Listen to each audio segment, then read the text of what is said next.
The maintenance corridor hummed with the ship's heartbeat as Jake Morrison wiped grease from his hands. 3 years as a civilian contractor aboard the Dominion, and he'd fixed everything from coffee makers to life support systems. But this summons was different. Her Majesty requires your presence, immediately. The royal guard's voice carried no emotion through the calm. Jake's stomach tightened. The alien queen, Empress Valora of the Ashkari, didn't summon mechanics.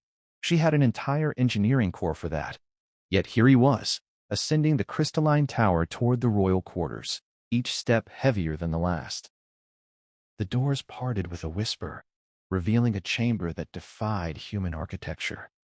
Bioluminescent walls pulsed like living tissue, casting violet shadows across furniture that seemed grown rather than built. And there, beside an ornate device crackling with static, stood the queen herself. Valora was breathtaking and terrifying in equal measure. Her skin shimmered with an opalescent sheen, shifting between deep purples and midnight blues. Four arms moved with liquid grace as she gestured toward the malfunctioning radio. Her eyes, large and luminous, fixed on him with an intensity that made his breath catch. "Mr. Morrison." Her voice was silk over steel. "My connection to the outer colonies has failed. The royal engineers disappoint me." Jake approached the device cautiously, hyper-aware of her presence. The radio was ancient by human standards but elegantly designed. As he opened the panel, her scent reached him, something like jasmine mixed with ozone, intoxicating and alien. "May I ask when it started malfunctioning, Your Majesty?"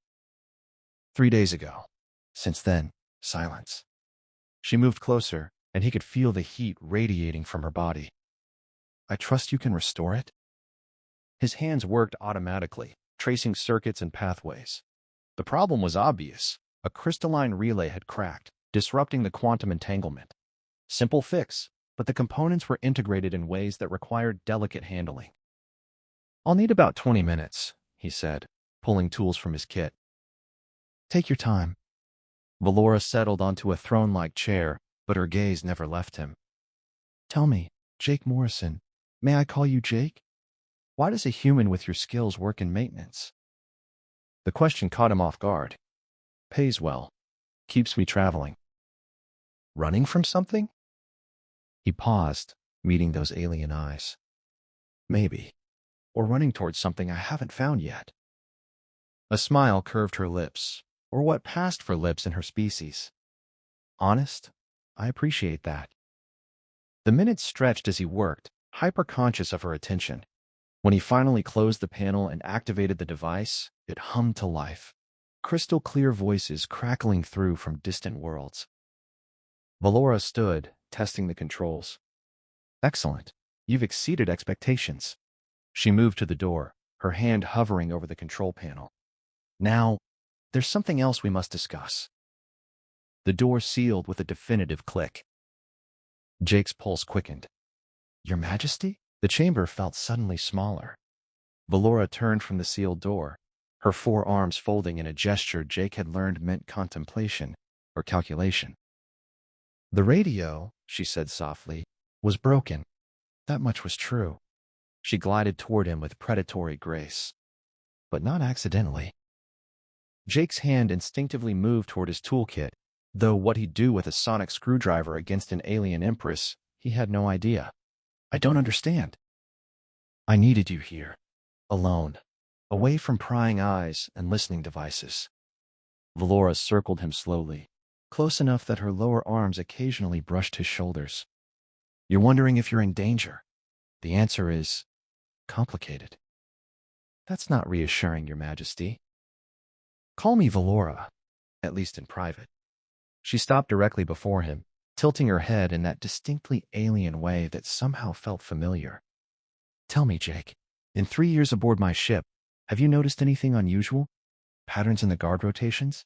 Whispered conversations that stop when you approach?" He thought back, connecting dots he'd ignored. The maintenance logs. Someone's been accessing restricted areas during shift changes. I thought it was just bureaucratic inefficiency. Not inefficiency. Conspiracy. Valora's voice dropped to barely a whisper. Someone close to me, possibly within my own court, is planning a coup. The sabotaged radio was meant to isolate me from my outer colonies, to prevent me from calling for loyal reinforcements. Why tell me? Jake asked, though his mind was already racing. You have intelligence officers, security chiefs, all of whom might be compromised. She raised one hand to his face, her touch surprisingly gentle despite the chitinous quality of her fingers. But you? You're beneath notice. A human mechanic, invisible to the games of power. Yet I've watched you, Jake Morrison. 3 years of watching you solve problems that confounded my best engineers. You see patterns others miss. The touch sent electricity through his skin. Despite everything, the danger, the impossibility of the situation, he felt drawn to her. So the repair was a test. And an excuse? Valora's other hands found his arms, holding him in place though he had no desire to move. I needed to know if you were as clever as I suspected, and if I could trust you with the truth. And if you couldn't? Her smile was enigmatic. Then we wouldn't be having this conversation. Jake's heart hammered against his ribs. What do you need me to do? First, she leaned closer, her breath warm against his ear. Understand that what I'm about to tell you could get us both killed. The conspirators have eyes everywhere, which means we must be convincing. Convincing about what? Valora's hand slid down his arms, sending shivers through him. That you're here for pleasure, not conspiracy. That the human mechanic has caught the Queen's exotic interest. Let them think I'm indulging in a scandal while we work beneath their notice. The implications crashed over him. You want them to think we're involved? Yes. Her luminous eyes searched his face. Can you play that role, Jake Morrison? Can you help me save my throne while pretending to warm my bed? Jake's mouth went dry. This is insane. Perhaps. Valora's hands traced patterns on his chest, clinical yet intimate. But survival often requires insanity. The conspirators expect me to be paranoid about security, to lock down and investigate. They won't expect me to take a human lover. It would be seen as a weakness, a distraction. Perfect cover for what we're really doing. And what exactly are we doing? She moved to a hidden panel on the wall, pressing a sequence that revealed a holographic display. Star charts bloomed in the air between them, annotated with Ashkari's script he couldn't read. 3 of my colony governors have stopped reporting. Not obviously. They send the required communications. But the encryption keys are wrong. Subtle differences only someone intimate with the protocols would notice. Jake studied the patterns, his analytical mind engaging despite the surreal situation. They've been replaced, or compromised. Yes, but I don't know how deep the rot goes. Which of my advisors can I trust? Which guards are loyal? She gestured, and the display shifted to show the ship's deck plans. I need you to move through the ship as you always do. Repairs, maintenance, the invisible work that takes you everywhere. But now you'll be watching, learning, finding the connections. I'm not a spy. No, you're better. Valora closed the display and approached him again. Spies are trained, predictable. You're an outsider with legitimate access. And now, with the right motivation, no one will question why you're spending more time near the throne room. She was close again, and despite everything, Jake felt the pull. There was something magnetic about her, not just the obvious alienness, but an intelligence and intensity that transcended species. This motivation, how far does the act go? Valora's laugh was low and musical. As far as necessary to be believable. The court watches everything, Jake. If we're to fool them, we must fool everyone. Her upper hands cupped his face while her lower hands pulled him closer. Can you do that? Can you make them believe you want me? The honest answer terrified him. I don't think I'd be acting. Something flickered in her eyes. Surprise, perhaps, or satisfaction. Good, because neither would I. She kissed him then, and it was nothing like kissing a human. Her mouth was cooler, her tongue had a different texture, and the pheromones she released made his head swim. But beneath the alienness was unmistakable desire, real and electric. When she pulled back, they were both breathing harder. "Tomorrow," she said, "you'll return for additional repairs. Let the guards see you. Let them whisper. Meanwhile, you'll install monitoring devices in the systems you fix. Passive listeners that will help us identify who's accessing restricted channels." Jake nodded, his mind spinning with implications and possibilities. "And tonight?" "Tonight, you leave through the main corridor. Let them see you disheveled, distracted. Plant the seed." Valora straightened his shirt with surprising tenderness. "But Jake, this game we're playing, it's deadly. If they discover what we're really doing." "I know." He caught one of her hands. "But you're right. I see patterns, and I'm good at fixing broken things." "Then help me fix this broken empire." She opened the door. "And perhaps we'll both find what we've been running toward." Over the next week, Jake became a ghost in the ship's infrastructure. Every repair call was an opportunity, a surveillance node hidden in an air recycler, a data tap inserted during routine maintenance on communication relays. And every evening, he returned to Valora's quarters, where they wove their web of deception and uncovered conspiracy. The intimate charade had become something more real than either expected. Here, Jake pointed to the latest data streams on their hidden terminal, cross-referencing the encrypted traffic with personnel movements. 3 people access restricted channels within minutes of each other, always during alpha shift. Valora leaned over his shoulder, her lower hands resting on his arms. The touch had become natural, necessary. "Commander Thex, Chief Advisor Morin, and... no, not her." "Who?" "Lady Cirrus, my oldest friend." Pain threaded through Valora's voice. "We grew up together in the Imperial Gardens. She held my crown during the coronation." Jake squeezed her hand. The lower left one, he'd learned, was connected most directly to her primary heart. "I'm sorry, but the data doesn't lie. Show me everything." They worked through the night, coffee and ashkaria stimulants keeping them alert as the conspiracy's shape emerged. It wasn't just a coup. It was a sale. Cirrus, Thex, and Morin had been negotiating with the Krell Syndicate to hand over 3 colony worlds in exchange for enough credits to live as kings on neutral stations. The fake governors would sign treaties ceding the worlds, and by the time the deception was discovered, the conspirators would be long gone. "Billions of my people," Valora whispered, her bioluminescence dimming with rage and sorrow. "Sold like cargo." Jake pulled her close, all 4 of her arms wrapping around him in return. "We can stop this. We have proof now." "Proof they'll destroy me for obtaining." She pulled back enough to meet his eyes. "Jake, you understand what this means? To move against them, I'll have to reveal our investigation, which means revealing you. They'll know you helped me." "Good." He was surprised by his own certainty. "Let them know." "They'll try to kill you." "Then you'll have to protect me, Your Majesty." He smiled. "Besides, I'm growing fond of these midnight strategy sessions."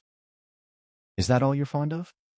Valora's voice held a teasing note, but her eyes were serious. Jake had been avoiding this conversation, but they both knew it was coming. What had started as an act had evolved into something neither could name, but both felt. The way she sought his touch for comfort, not show. How he'd started dreaming in bioluminescent colors. The night she'd whispered secrets about her childhood fears, and he'd shared his own ghosts. "You know it's not," he said softly. "We're different species, Jake. When this is over, when my throne is secure, we'll figure it out." He cupped her face, marveling at how natural it felt. "But first, we save your empire." Valora nodded, warrior queen reasserting herself. "Tomorrow night, the conspirators meet to finalize their deal. Your devices will record everything. Then I move against them." "How?" Her smile was sharp enough to cut starlight. "With the old ways. Trial by revelation before the assembled court. They won't be able to refuse without revealing their guilt." "That's risky." "Everything worth doing is." She kissed him, deeper than before, and he tasted determination and desire intertwined. "Stay with me tonight. Really stay. Not for the act, but because I need." "I know." Jake silenced her with another kiss. I need it too. The throne room blazed with bioluminescent splendor as the court assembled. Jake stood in the mechanics gallery, officially present to maintain the ceremonial lighting, actually monitoring the recording devices he'd hidden throughout the chamber. Valora sat enthroned in full regalia, a figure of terrible beauty and absolute power. But Jake could see the tension in her lower hands, the pattern she traced with her fingers, the same pattern she traced on his skin hours before. Lady Cirrus, Commander Thex, Chief Advisor Morin. Valora's voice carried through the chamber. Step forward.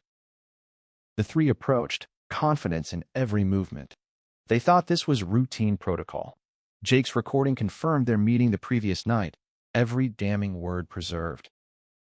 My oldest friend, Valora addressed Cirrus. My most trusted advisor. My finest military mind. I have called you here to answer a simple question. How much am I worth? Cirrus's bioluminescence flickered, the Ashkari equivalent of a nervous tell. Your Majesty, I don't understand. Then, let me clarify. Valora gestured, and the hidden recordings played across holographic displays. Their voices filled the throne room, discussing credits and colony worlds, betrayal laid bare. The court erupted in chaos. Guards moved to restrain the conspirators, but Thex's hand went to his weapon. You fool! You think you've won? I think, Valora said calmly, that treason always reveals itself eventually. By trusting a human? Morin spat. We knew you'd grown weak, distracted by that mechanic's charms. You knew what I wanted you to know. Valora descended from her throne. Jake Morrison wasn't a distraction. He was my hidden blade, moving through places you'd forgotten to watch, seeing patterns your arrogance missed. Cirrus's eyes found Jake in the gallery, and he saw the moment she understood. It was all a performance. No, Valora said quietly. That's where you're wrong. The investigation was real. The threat to my throne was real, and what grew between us.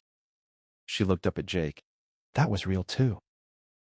The conspirators were taken away, still protesting, still not understanding how they'd been outmaneuvered by a queen and a mechanic. As the court dispersed, whispering, Valora gestured for Jake to approach the throne. He descended, aware of every eye upon him. Your Majesty. Jake Morrison. Her voice carried formality, but her lower hands reached for his. You've saved my empire. Name your reward. The court waited. This was the moment that would define everything. Would he ask for wealth, status, a ship of his own?